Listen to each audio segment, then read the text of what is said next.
Now, to present the next session on event metrics, please welcome back to the stage Richard Northcott.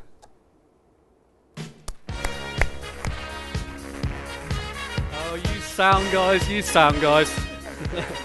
Doesn't seem like long ago, does it? Do you know, people waving their hands around on stage to control slides sounds quite dangerous for me anyway. I think I won't go down that one route. Okay. Event metrics. Event metrics. Let's have a quick definition of what metrics actually are. I looked this up in the dictionary. Metrics are standards of measurement by which efficiency of your event, performance of your event, progress of your event, or quality of a plan, a process, or product can be assessed. Now, as event organisers, you invest a lot of time, effort, resources into putting on these events. But what do you get out of that? We talked about Q&A and so on, and ways you can interact with your audience.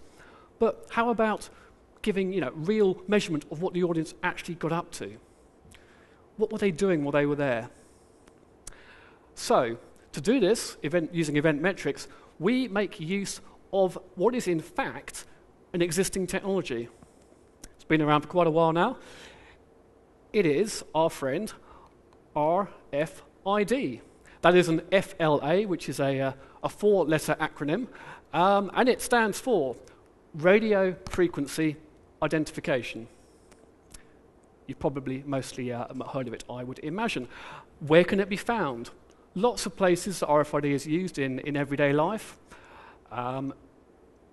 Keyless entry into buildings, your work premises perhaps. I believe you can even get into and out of your own home these days with a little key fob like that. Let's not forget the humble TfL Oyster card, again using RFID technology. Here's my lovely NatWest debit card. You can't read the number, can you? No.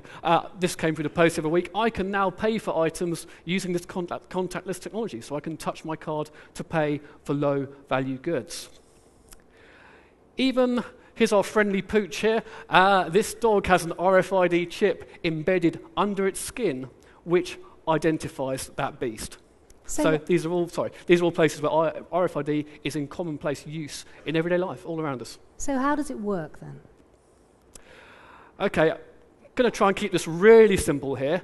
It's a little bit like barcoding. I said to the graphics guys, get us any product, deliver some special brew or something like that, and they delivered. So there it is. That's our can of special brew. That has on it a barcode which identifies that product. It's a can of special brew. Something I've never seen, obviously.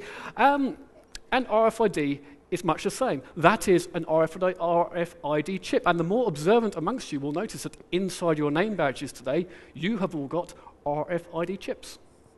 And the nuts and bolts of that, you've got a chip which contains a little bit of electronics. That's that little dot in the middle there.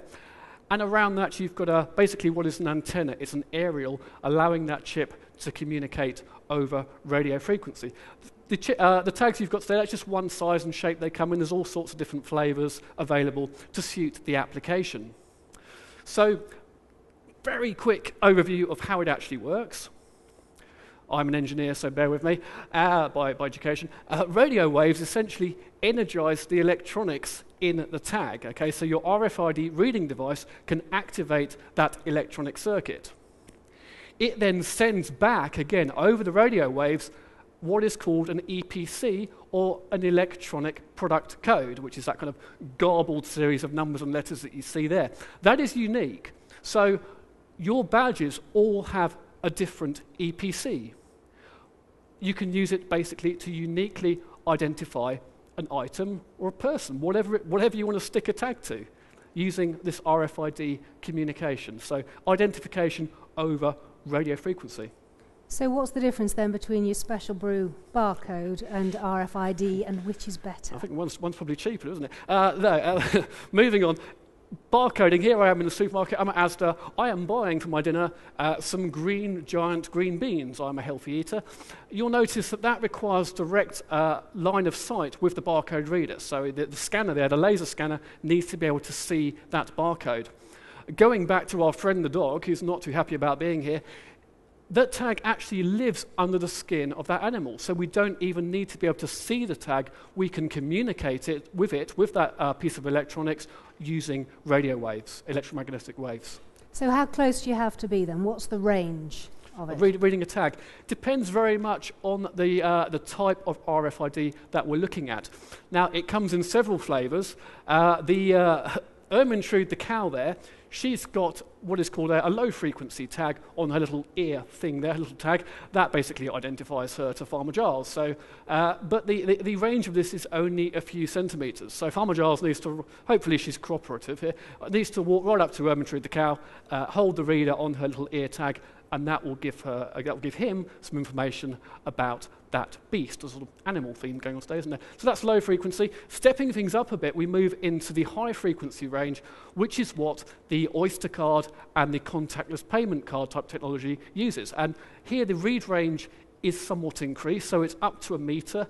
You may notice you don't actually need to touch the Oyster reader to do this, although they do bring the range down somewhat. The metre is obviously too much for that environment, so by reducing the power of the electronics, you can actually reduce the read range. But up to 1 metre with the high-frequency tags, you can also store data on these kind of chips as well. So if you wanted to write some data to the Oyster card, for example, your journey history, and this is how when Plod, the ticket inspector, comes along and scans your ticket, he knows where you've been, because that information is actually stored on the electronics inside the card. So he's not communicating with a system, kind of over 3G or what have you. It's actually reading that data directly from the chip in the tag in your Oyster card.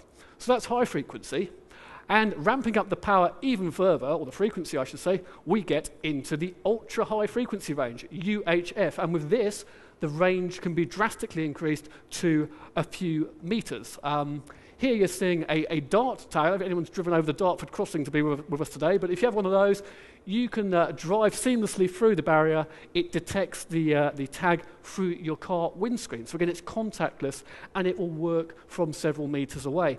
These actually have a built-in battery to increase that signal strength even further. You'll have noticed downstairs, as you approached the screen, hopefully as you walked in, we had it reading your tags, so coming up with information pertinent to yourselves on the screen. And that's using this UHF long-range reading capability. Things you need to think about in terms of the read range, some factors like metal surfaces, these are all bad for electromagnetic waves. Liquids, again, these absorb the energy of the waves. Electromagnetic fields, all these things can reduce the range, so you need to look at the environment that you're doing the RFID scanning in. So what's the relevance then to the live events industry? What's in it for Blitz and Blitz's clients? What we can do with RFID in the live world? Well, we can answer such burning questions as, who has registered at the event? How many people are in the venue? Or, more precisely, how many people are in a particular presentation room or session? Looking at perhaps an exhibition or a trade show, which areas of that event are popular? Where there's lots of people hanging out? Where are the kind of peaks and troughs of people flow, if you like? How long did people stay in a session? Did they go the whole distance? Did they stay for the whole half hour, what have you? So that's just a few examples of the kind of questions that you can answer using RFID technology. But there's many, many, many more, all sorts of applications that it has in the live events world, getting really meaningful event metrics back from the events that you put on. So how does Blitz's RFID solution work then? Well, here's one of my colleagues from graphics department. It's Martina Watson. She works for G. Michaels & Co. Now, this is what might be printed on the badge, pretty standard stuff, name, job title, like or company in the case of yourselves today. Now, of course, within the badge, we've also got this EPC, or electronic product code, I was talking about earlier, and that uniquely identifies Martina Watson to the system, the RFID system. So, of course, we can attach all sorts of other data to that badge by cross-referencing the EPC. So, for example, Martina Watson is female, okay, not particularly useful that one, but she's an analyst, that's what she does. She represents the UK equities financial sector. She's been doing that for 3 glorious years, and Yes, she came to last year's event as well. So that's some example kind of fields that might relate to an event that you were putting on, but you can attach any information that you can dream up or have available even to a particular badge. So beyond what's printed on the badge, you can cross-reference with some real meaningful information about your attendee.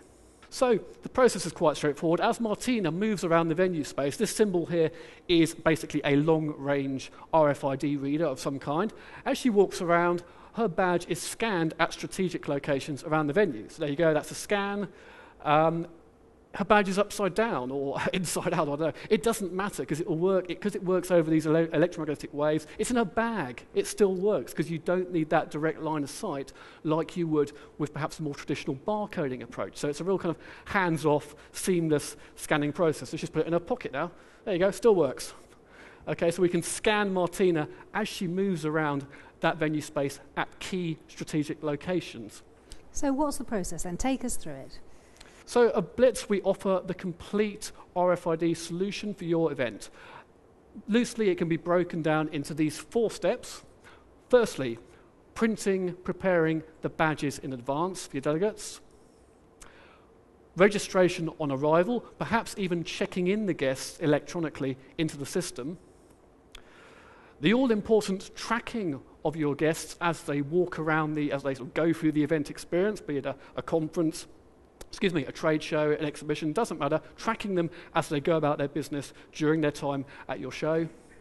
And finally, the all-important event metrics, and that's reporting, getting meaningful data back from that and feeding it back to the event organizer and or the end client. So kicking off with printing, here's a few examples of what a badge could look like. So standard conference type badges, really straightforward to envelop an RFID tag within that product. So size and shape, color, whatever you want. It can be converted from a kind of plain printed badge to an RFID-enabled solution. There's a badge printer. It's much like a normal label printer, except it has built in it an RFID encoder. And that means that when we print out the badge with the person's name on it, we also encode that EPC, that unique ID, within the badge itself. So at the same time, it does both processes. We can print plain text, so name, job title, company, standard conference fields, if you like. Optionally barcodes as well. If we wanted to also use barcode scanners in conjunction with the RFID, we can do that. So it's a badge which can be read either using a handheld scanner or at longer range using the built-in RFID chip. How long does it take then to print a badge? How long would that take? The printer itself is actually really speedy. It can churn out a badge every few seconds, no problem. It's more a case of the logistics, the practical aspects of actually checking in guests, distributing the badges as and when people arrive. And I think the choice of approach you take here is going to depend on the kind of event that you're running. So if you've got an event like today when thousands of people flock on us in a short period of time, you might choose to use advanced printing. So the badges are all printed out, ready for picking up from that desk as and when people arrive. So we can cope with those large volume of people arriving perhaps within a few minutes of each other. Reduced on-site manpower, people can literally pick up the badges with the tags in from a desk somewhere, a registration desk. There is potentially quite high badge wastage here, though. For example, particularly on a kind of free-to-attend event, you might be printing a lot of badges which aren't ever picked up. So there is a downside to the advanced printing. But you might choose, alternatively, to print them out in advance and actually mail them out to people. So people arrive already equipped with their RFID-enabled badge. On-demand printing may suit the smaller events. So as and when someone arrives, they check in, perhaps even at a kind of computer kiosk, and the badge is printed there and then. Those of you that have been to exhibitions have probably seen that done with barcodes. So your badge is printed on arrival. A little bit more labour required to manage that process on site, but you can also do an initial scan with that, because when we print the badge, we know that that person has arrived. So that, if you like, is almost an RFID scan point. Registration desk, this person was here because they printed that badge at that point in time. They've arrived. So I've got my RFID-enabled badge then. I've checked in. Then what happens? Okay, we've RFID'd you up. Yeah, so you just go about your business seamlessly being scanned as you walk around the venue. Now, in order to put in an effective RFID solution with you, we will look at various aspects of the event that you're putting on. So, a venue survey, what rooms will you be using? Where are the doors? Where are the rooms located? Are they close together? Do we need to potentially communicate between large distances or even separate venues potentially? Where do these people need to be scanned? Which bits of the venue are you using? The agenda, what's on when, and in which room. So when we've got our agenda detail, we can give some meaningful data back by relating the kind of people flow data with the agenda data and looking at who was in which session, for example. Expected attendance, making sure that the solution in place, particularly in terms of the registration, the badging, the distribution, the scanning, can accommodate the volumes of people that we're expecting. And reporting requirements. What information does the client or event organizer want to get back from this RFID data? Making sure that we've covered all those scan points. So, if you want to know about a particular room, you need to be scanning the person on the way into that room. So making sure that the whole installation caters for the needs of the reporting at the end of the event. So, what makes a good scanning location?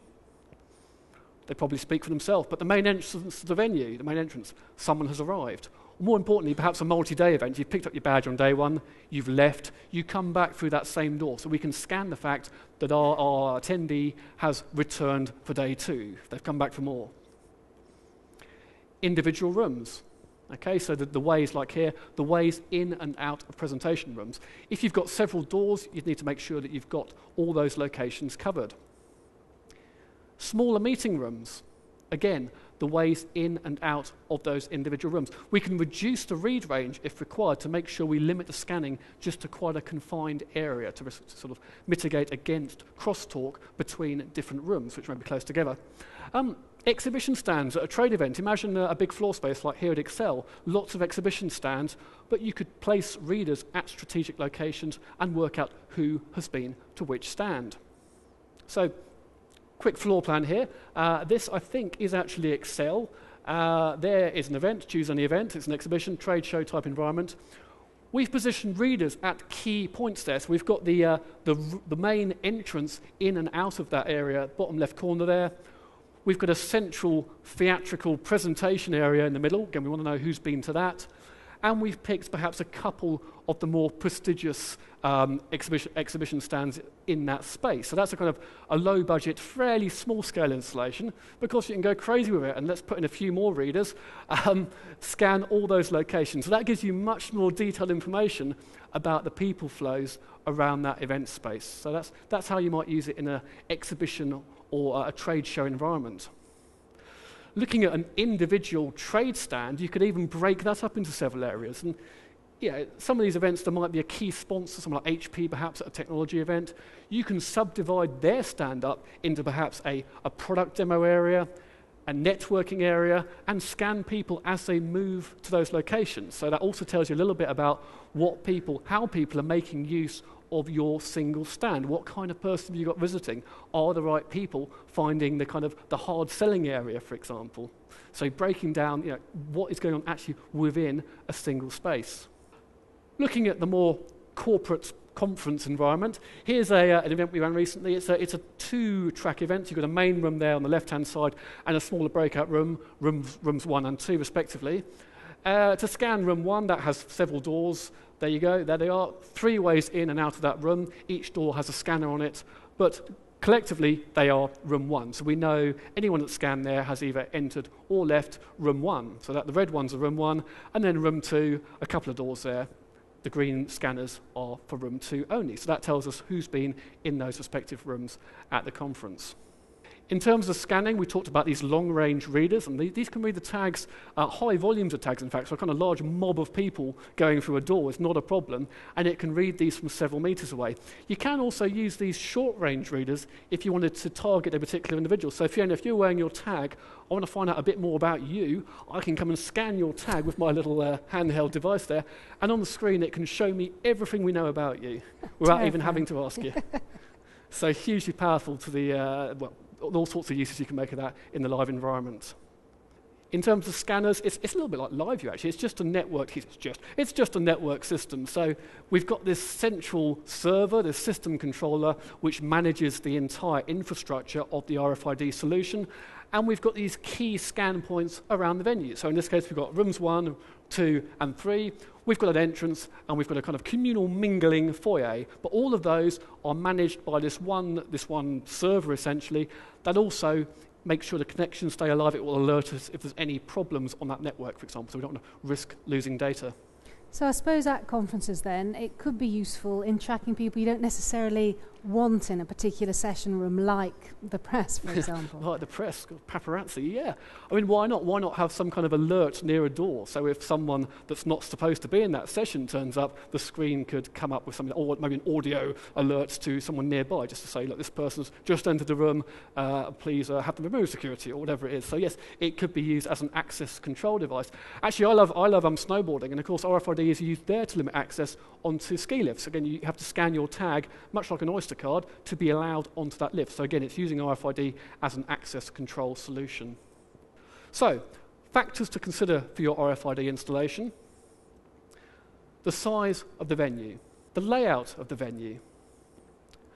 Also, bearing in mind this is a kind of network solution, all the bits need to be able to talk to each other, what existing network infrastructure is in place. Very often, conference venues, much like Excel, you've got existing network cabling in floor boxes or in wall ports. So if that's there, we'll try and make use of it. There's no point in us coming in and putting a brand new spanking network for something that already exists. So where possible, we try and make use of existing cabling which is already in place in the venue. Coupled with that, we also try and use what's called PoE, which is Power over Ethernet. This means that the door readers can be powered from the network cable. So it's a single cable from the wall port or the floor box to the reader. That's it. There's no power requirements because it comes through the Cat5 cable with the network traffic. So that makes it a really straightforward, neat, tidy installation. And finally, of course, the reporting requirements. As I said, making sure that everything is in place to get all the kind of information we need to capture to meet your client's needs. Yeah, whoever's using it. So how long is it going to take then to install a system like that? Depending again on the size and scale of the event, but it can be maybe half a day up to a few days, depending. We just need to look at all those factors and look at what's involved in making it all happen. So no hard and fast rules to that, but the more existing structures we can make use of in the venue, the better. So what sort of information then is available to me as the event organizer from all this? Well, we're talking about reporting here, and that's really straightforward. It's a case of hooking a laptop or, again, any web. It's a browser-based system again, so any browser-capable device into the server and tapping into the data. And there are, that can be supported therefore on iPad, iPhone, anything that supports a browser, it will work with. And there's two broad categories of reporting here, so of giving these metrics. One is real-time reporting, so that's data available while the event is taking place. And the second is post-event reporting, which is perhaps more detailed information available at the end of each event day and at the end of the event as a whole. So, kicking off with the real-time reporting, that can be used to answer questions like, how many people are in a venue? How many people are in any given room? Maybe we could couple this with remember the traffic light indicator we had earlier in live view, automating that, so controlling the red, amber, green lights based on the information that the RFID system is giving us. Where is a specific person now? We've lost Wally. Where is he? Is he out in the back having a fag? Is he in a room he shouldn't be in? We can find that person, or we can approximate where that person might be based on where they were last seen at the venue. All this information available in real time. Who's had lunch? Who's in the lunchroom? Okay, so we can home in on a particular location. So much, that's just a few sample of real-time information. Now, at the end of each event day, we can get much more detailed because we can combine the information we know about who's been where with what we know about the event agenda. So the session information, which sessions are on, what are the timings, where are they taking place. So you imagine if you put the two together, you can get some really powerful data back. So, how long was an individual in a presentation? Did they last the duration? Did they stay for longer? I don't know. What categories of attendee visited which sessions? Looking at all the UK equities people like Martina Watson, what kind of sessions was she interested in? What appealed to that person? When was peak attendance? Again, helping perhaps to manage future events, lay them out differently, manage it differently to make better use of the available space and people traffic. Which sessions were over or undersubscribed? Going back again to the traffic lights, we had too many people in this session. This session wasn't so popular. Why is that? Is it something to do with the content, or do we perhaps need to lay out the event space differently in the future to help that? It can be a lead capture solution for trade shows. Not only can you find out who has been to a trade stand, but more interestingly, you can find out how many times they've been. Perhaps that person comes one day, they come back the next day bringing their head buying person. So you've got a good potential sales lead going on there. So really powerful data you can get back. Trading accreditation. I know the medics love to get all these kind of qualifications for having sat through a certain presentation for a certain amount of time. Again, you can say, yes, this person was in that room, they listened to that presentation on this time and this date. Whether they were awake or not, it's anyone's business. But conceptually, you can get that information back from the system. Analysing traffic. If you can imagine a trade show, looking at the floor plan, almost a heat map of people flow. Where are the kind of red, busy areas? Where are the green, not so busy areas? Perhaps laying things out differently at a future event to make better use of that space, of that event space. And demographics. Again, everything that we know about the person, so their job function, their years of experience, we can cross-reference that with the event data, what's on where, and get some hugely powerful event metrics back to yourselves and your clients beyond the event. The big question, of course, how much does it cost? How much does it cost? There is a question. Some real ballpark figures here. And these are for a one-week car, remember? So system cost around $2,600. Each long-range reader, that's a door reader, around £650. Badge printer, £400. Badges are actually surprisingly cheap, so maybe only 50p to £1 per badge. So it's not a huge per delegate or per visitor expense there. And obviously the crew to suit the venue and the scale of the installation, so making sure we've got the manpower to make it all happen beautifully for yourselves. If you compare those costs with some of the more traditional barcoding costs, there isn't this need to have hosts or hostesses standing by doors scanning people as they move in and out of the rooms, and that can actually really slow down the flow of people as well. And these long-range readers can scan hundreds of badges in real time, basically, as people pass through that space.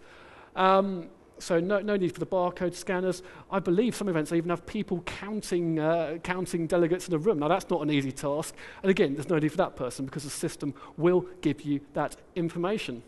Well, it all sounds very impressive. So does that mean then it's RFID for every event? Nearly. I mean, at Blitz, it's always a case of applying the right technology for the right event.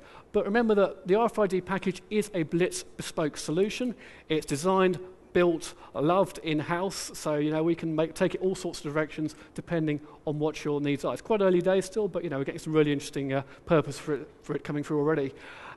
Tracking is not limited to people. If you wanted to track your can of special brew or an iPad or an object around the exhibition space, you could do that. So you can attach an RFID tag to pretty much anything that you can dream up. So maybe you can think of some uses for that.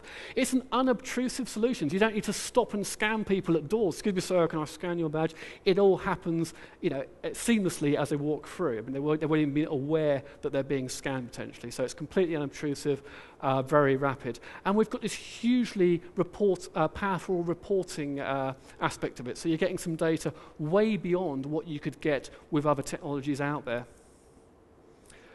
So real return on investment, super powerful event metrics back to yourselves or your clients from the system. Thanks very much indeed, Richard. Yeah, no worries. Now we've time to answer any questions you might have, and you've sent via text following this morning's sessions. And don't forget, we do have microphones bobbed around the floor. So the lady down here, shall we start down here? Thank you. Are there any implications with regards to privacy or data protection? Because I can imagine you are collecting a huge amount of data that you may use after the event. Yeah, I think in terms of, there's two aspects here. One is the information we know about that person before the event. So, you know, from a database point of view, anything that we know, job title, function, years of experience, that can all be loaded in. But you're right, if you're actually scanning a person around the venue, perhaps in a seamless manner, you're getting into some data protection issues there. So I think we would need to make people, we do make people aware on site that, yes, you know, be aware you are being tracked. If you've got a real issue with us using this data, please sign it here, and then we would not release that information to the client or the event organizer for that particular person. So you're right, it is good to put an opt-out in place for that exact situation. Anybody else from the floor? Yes, a lady at the back, I think. Thank you. Hi, is there any interference from Wi-Fi or radio mics or other things that you'd have to consider? The frequency range is completely different, well, very far separated, so no. If you had if you had some sort of microwave beam or something passing through the venue, some really powerful radio source, even if it's on a different frequency band, that could potentially interfere. However, when we put the system in, we do check every location. We basically optimize the signal strength, making sure we're picking up the badges in the kind of the read area that we want. So any problems that were there, we would pick up before we actually went live with the event, and we'd put something in place to mitigate against that. We have exhibitors that use depth frequencies and all different things they're doing to... I just wondered if that would affect it. Not from experience, but as I say, we would, anything, if there was a problem, that we would pick on up on that before we went live, as long as that source obviously was happening at the test phase as well. There's always this inherent issues with wireless systems, but generally we haven't found that to be a problem. Anybody else? Can I answer the how big is it question? It's about that wide and about that tall. All right. There you go. And do the scan locations give real-time reporting? How they feed back to a central server? Oh, the scan locations everything is networked together, so every scan that takes place is instantly available on the server.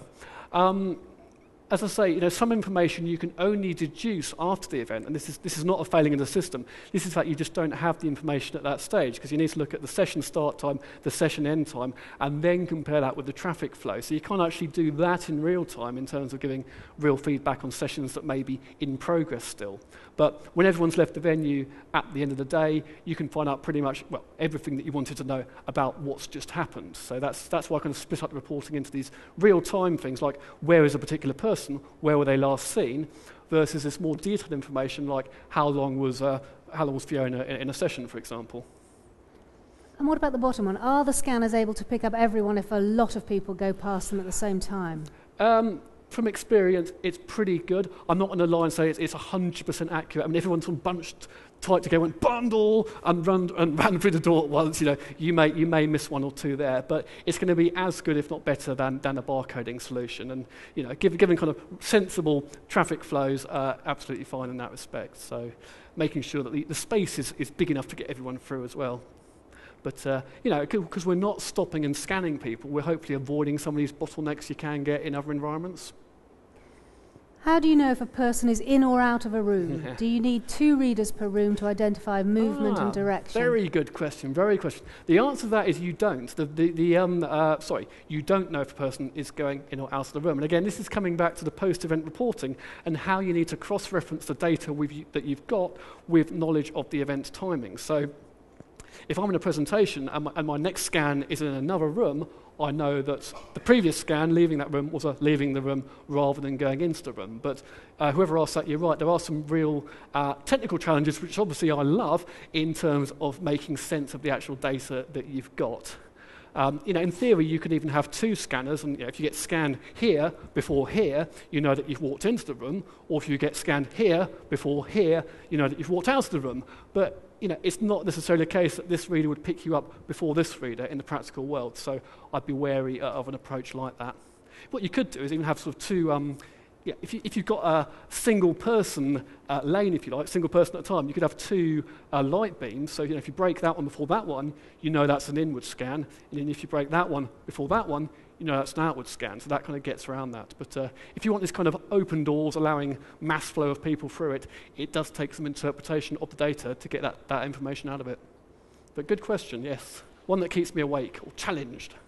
Is there a limit on the number of scanners you can use at the event if there's multiple meeting rooms? Can the scanners work remotely, i.e. no cable option to streamline installation? I think if you had a lot of meeting rooms, now some of the events we work on do have, let's hazard sort of 50, 100 meeting rooms potentially. It's going to get quite costly if you put a long-range reader on each room. And you also get into this issue of crosstalk, and I said we can adjust the power to limit the scanning to a particular room, but in reality, if you've got some doors close together, that's actually quite tricky to do. And in that approach, you might choose to use perhaps a handheld scanner like we were looking at earlier.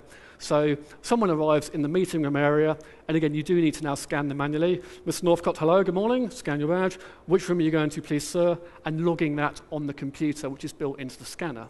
Now, of course, that can work as a self-contained solution and then update that data to the main system over either a cable or Wi-Fi, so you don't actually need that live connection there and then. So lots of ways you could do that, both from a kind of practicality point of view and also from a cost-effectiveness point of view.